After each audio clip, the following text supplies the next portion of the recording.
Assalamualaikum warahmatullahi wabarakatuh. Teman-teman sekalian, pernah mendengar istilah EGD? Betul, EGD singkatan dari Esophagus Gastroduodenoscopy. Nah, bagi penderita sirosis seperti saya pasti akan sering menjalankan EGD ini.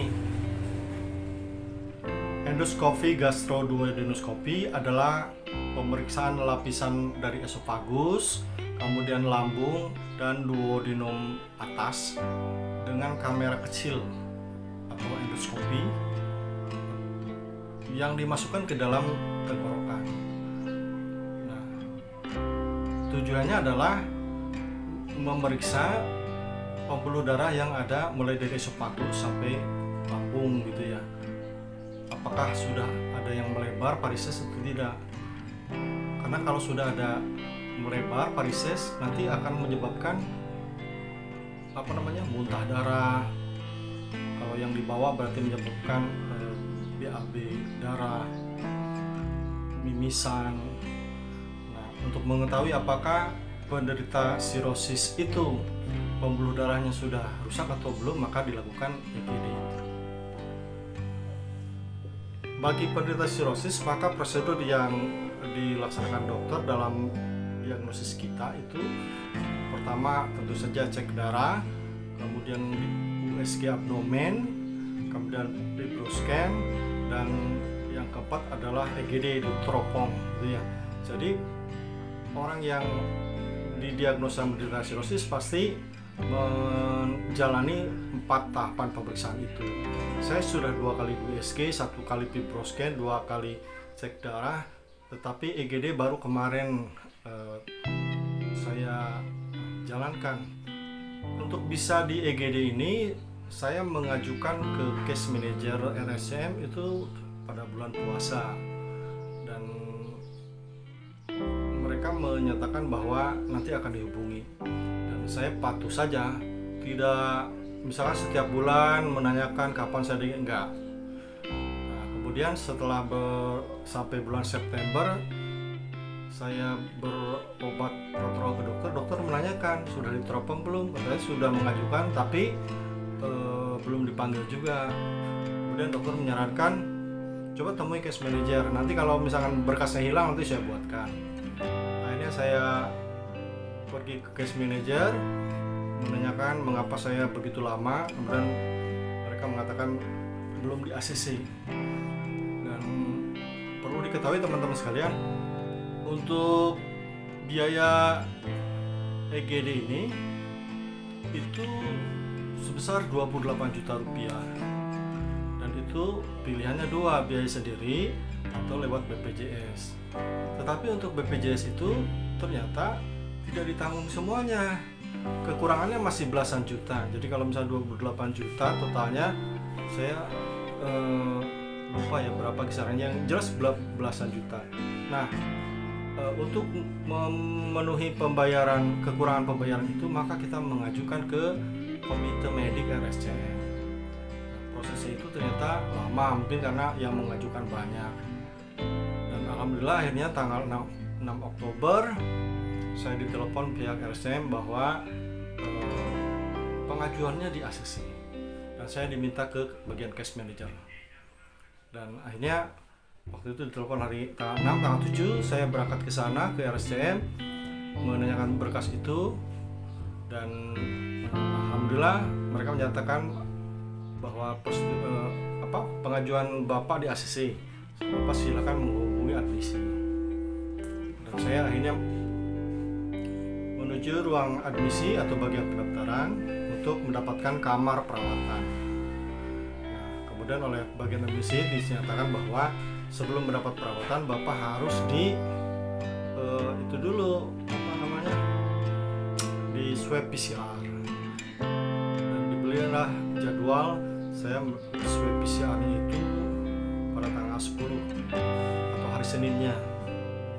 Sehingga tanggal 10 saya ke RSCM untuk melaksanakan swab PCR, dan hasilnya baru bisa kita peroleh sehari kemudian, Selasa tanggal 11. Nah, tanggal 11 itu, tanggal 10 pulang ke Rangkas, tanggal 11 saya bersama istri ke sana, sudah persiapan nginep, bawa koper segala macam ya, karena kita bayangannya sudah di swab, maka langsung masuk kamar. Dan ternyata teman-teman sekalian, kita sudah ke bagian admisi menyerahkan hasil swab, kita nggak langsung dapat kamar. Jadi nanti pasien itu akan dihubungi oleh pihak rumah sakit. Jadi saya pulang lagi tuh hari Selasa sama istri. Nah, di tengah kegalauan kapan dipanggil, ternyata tanggal 12 hari Kamis pukul 1 siang saya ditelepon oleh bagian admisi bahwa saya diminta ke RSCM maksimal jam 8 malam karena kamar sudah disiapkan. Tapi saya nggak bisa langsung berangkat. Kalau pakaian sudah di-pack kan sejak hari Selasa juga. Tapi yang jadi masalah adalah karena saya bawa istri yang akan menunggu, nah itu harus di antigen dulu. Jadi saya pergi ke lab Kestra dulu, kemudian istri melaksanakan antigen dan alhamdulillah hasilnya negatif. Nah, saya mendapatkan kamar 622A di gedung A RSCM. Jam 2 itu saya diminta puasa, jam 2 malam maksudnya diminta puasa, tapi sebelumnya diberi 1 botol susu untuk diminum. Memang saya dengar sih kalau yang menjalankan IGD itu diberi susu dulu. Jadi jam 2 malam saya minum susu, setelah itu puasa. Nah, pagi hari ini ketika dicek gula darah, ternyata gula darahnya tinggi, 330. Kemudian tekanan darahnya juga tinggi, 156 gitu ya, nggak biasanya, mungkin karena stres ya. Karena dalam bayangan saya gimana itu proses IGD. Akhirnya yang tadinya akan pagi-pagi, saya ditunda dulu sampai gula darahnya normal. Kita diberi insulin, kemudian dimasukin alat apalah ya, yang jelas membuat supaya gula darah saya stabil. Dan 1 jam kemudian dicek lagi, ternyata alhamdulillah dari 330 berkurang menjadi 150. Kemudian tensi berkurang sedikit lah, dari 156 ke 140. Nah, setelah divisit oleh beberapa dokter, baik dokter yang sepertinya yang akan melakukan IGD, kemudian dokter anestesi, maka kira-kira duhur, karena saya mendengar suara azan Jumatan gini, duhur saya dibawa ke gedung rehabilitasi medik lantai 5. Di lantai 5 itu saya biasa ke sana karena biasa USG, fibroscan di sana. Jadi saya berangkat ke sana, kemudian ternyata tidak langsung masuk ke ruangan operasi. Saya nunggu di sana kira-kira, perasaan saya ya, sejam apa 2 jam gitu ya. Sehingga hal itu membuat saya stres, buang air kecil terus.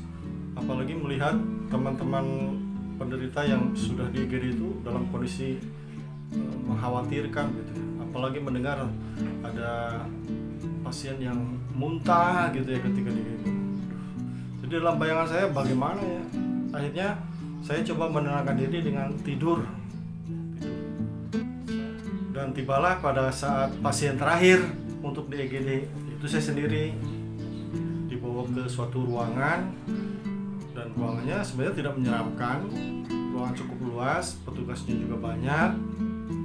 Saya diterima dengan ramah oleh mereka, diminta berbaring di tempat yang sudah disediakan, kemudian diberi selang oksigen. Setelah itu diberi alat yang harus kita gigit ya, alat yang harus kita gigit. Mereka mengatakan, "Bapak punya gigi palsu?" Kata saya, enggak punya gigi palsu, kalau gigi keropos banyak. Mereka tahu. Diberi alat, kemudian setelah itu kita disuruh berbaring ke kiri. Berbaring ke kiri. Jadi posisinya kita berbaring ke kiri, miring gitu ya, miring ke kiri. Setelah diluruskan, nah pada saat itu saya sudah nggak kuat nahan itunya ya, alatnya. Dok, saya nggak kuat, ya sebentar. Setelah itu ada sebelah komando, oke siap. Nah setelah itu saya disuntik, mungkin disuntik bius ya. Setelah itu saya nggak ingat apa-apa. Jadi ingat-ingat itu saya sudah ada di ruang istirahat setelah pasca operasi gitu ya. Kemudian dokter mengatakan, oh alhamdulillah Pak, Bapak baik-baik saja, tidak ada varises gitu ya. Saya langsung semangat gitu ya, langsung semangat, karena memang sebelum pelaksanaan EGD juga ada yang bilang mudah-mudahan tidak harus ligasi. Ligasi itu diikat, karena kalau misalkan saya waktu itu ada varises kan harus diligasi, itu kan akan membutuhkan waktu lama sebetulnya. Jadi saya tidak tahu berapa lama di dalam, nggak tahu, karena saya sadar-sadar sudah ada di luar. Jadi, nah begitulah teman-teman sekalian pengalaman saya dalam menjalankan EGD, esophagus gastroduodenoscopy. Alhamdulillah hasilnya tidak ada satu pembuluh darah pun yang varises yang melebar sehingga tidak diligasi. Berarti ke depan saya harus tetap menjaganya dengan meminum obat Ricopir secara rutin supaya virus hepatitis B-nya hilang. Kemudian setiap 6 bulan sekali tetap menjalankan USG, fibroscan, dan endoskopi gastroduodenoscopy. Semoga teman-teman tidak mengalami seperti saya. Oleh karena itu, jaga pola hidup, jaga pola makan, dan jangan lupa bersyukur kepada Allah SWT. Terima kasih. Assalamualaikum warahmatullahi wabarakatuh.